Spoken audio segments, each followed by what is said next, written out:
Assalamualaikum warahmatullahi wabarakatuh. Di sini saya dari kelompok 5 ingin menjelaskan tentang materi pertemuan ke-7 tentang orientasi pelatihan dan pengembangan karyawan.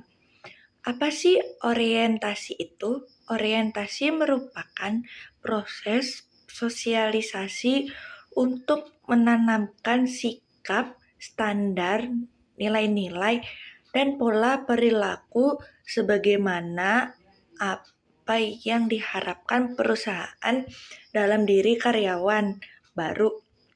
Kesuksesan pelaksanaan program orientasi akan menghasilkan 5 hal, yaitu yang pertama, karyawan baru akan merasakan diterima dan tentram. Yang kedua, ada karyawan baru akan memahami keadaan organisasi di masa lalu dan saat ini. Yang ketiga, karyawan baru akan memahami secara jelas tentang apa yang diharapkan perusahaan terhadap perilaku dan pekerjaannya.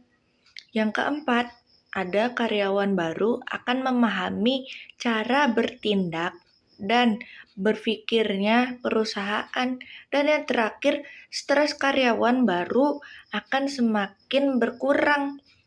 Nah, di sini ada 2 level orientasi. Apa saja sih? Yang pertama ada organisasi.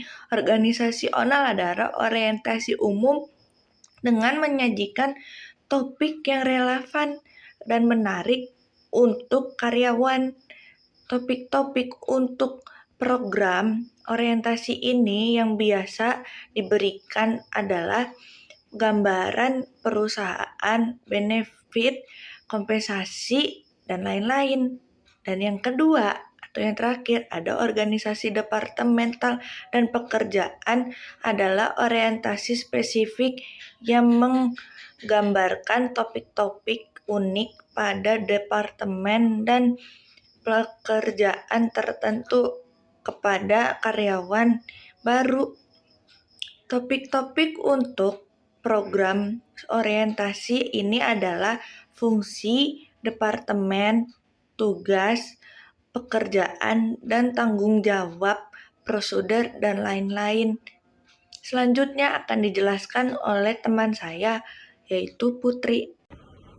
Selanjutnya saya akan membahas materi yang sebelumnya sudah disampaikan oleh teman saya. Di sini kita akan membahas tentang pelatihan dan pengembangan. Pelatihan dan pengembangan itu apa?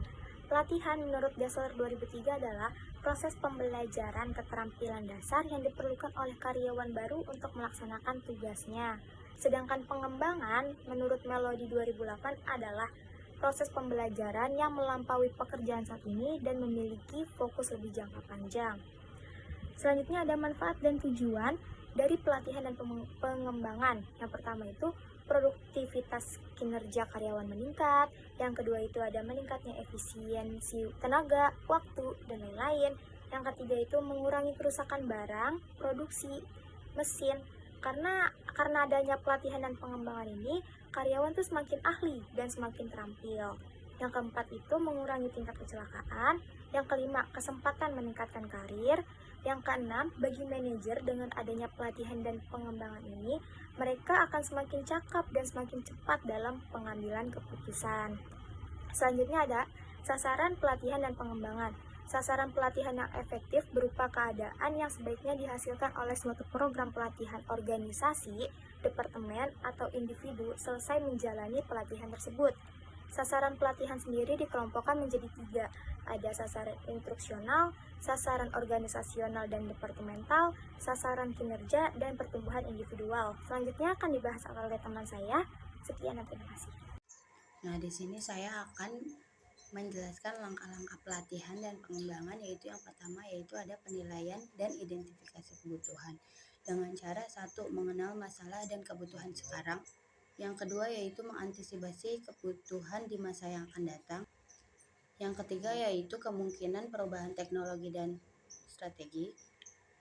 Yang kedua yaitu menentukan sasaran-sasaran pelatihan dan pengembangan. Yang ketiga yaitu ada isi program. Nah, di dalam isi program ini ada faktor-faktor yang mempengaruhi, yaitu ada tempat, jangka waktu, kurikulum, peserta, instruktur, metode, dan biaya. Yang keempat yaitu ada prinsip-prinsip belajar seperti partisipasi, repetisi, relevansi, applicable, dan feedback.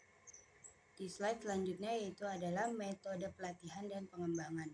Nah, suatu metode atau teknik yang baik tergantung dengan beberapa variabel, yaitu dengan cara biaya, kelayakan fasilitas, isi program pelatihan, referensi dan kemampuan peserta, jumlah peserta, prinsip-prinsip peserta, serta referensi dan kemampuan pelatih.